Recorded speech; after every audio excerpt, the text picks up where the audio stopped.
ఇచ్చారంట శాశ్వత ఉద్యోగాలు కల్పిస్తాము భూములు ఇచ్చిన వాళ్ళందరికీ.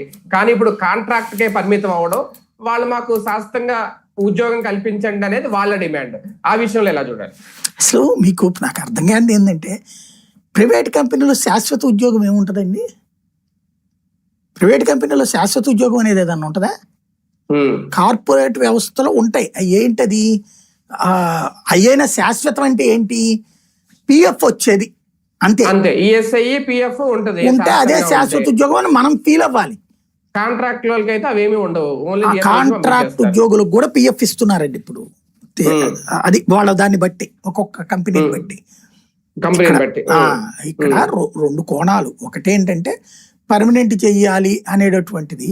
ఇప్పుడు ఇవాళ అదేది మొన్న గూగుల్ డేటా సెంటర్ అన్నారు, 55,000 ఉద్యోగాలు వస్తాయని రాశారు.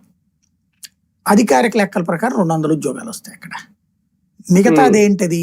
వాచ్మెన్లు. ఇవి మీ కియా పరిశ్రమ ఉంది కదా, కియా పరిశ్రమ వచ్చినప్పుడు లోకల్ వాళ్ళందరికి ఉద్యోగాలు వస్తాయి అన్నారు. ఏమొచ్చినాయి మన లోకల్ వాళ్ళకి? ఓవరాల్ వాళ్ళ ఉద్యోగాల్లో 20% వచ్చినాయి. వాచ్మెన్లు, ఆ సెక్యూరిటీలు, ఇవి మన వాళ్ళకి వచ్చిన ఉద్యోగాలు. ఒక 5%, 10% దాన్ని ఏమంటారు, ఆడిటింగ్, ఫైనాన్స్, ఇట్లాంటి వాటిట్లో వచ్చినాయి. మిగతా అన్ని వాళ్ళకే వెళ్తాయి. ఇంకోటి కంపెనీ అనేది లోకల్ కాదు కదా. ఇప్పుడు మనం ఇదేమన్నా 100% రిజర్వేషన్లు ఉండే వ్యవహారమా? కాదు కదా. వాడు దేశంలో ఎక్కడున్న నిపుణులైనా తెచ్చుకుంటాడు, ప్రపంచంలో ఎక్కడున్న వాళ్ళైనా తెచ్చుకుంటాడు. ఇవి జరుగుతాయి. కాకపోతే ఏంటంటే భూ సమీకరణప్పుడు, భూ సేకరణప్పుడు మీ వాళ్ళకు కూడా ఉద్యోగాలు వస్తాయి కదా, మీ జీవితాలు కూడా బాగుపడిపోతాయి కదా. ఇది ఒక దంపుడు ఉపన్యాసం, అంతమించి ఏముండదు. అది దాన్ని బేస్ చేసుకుని ఇప్పుడు నిన్న అక్కడ నేను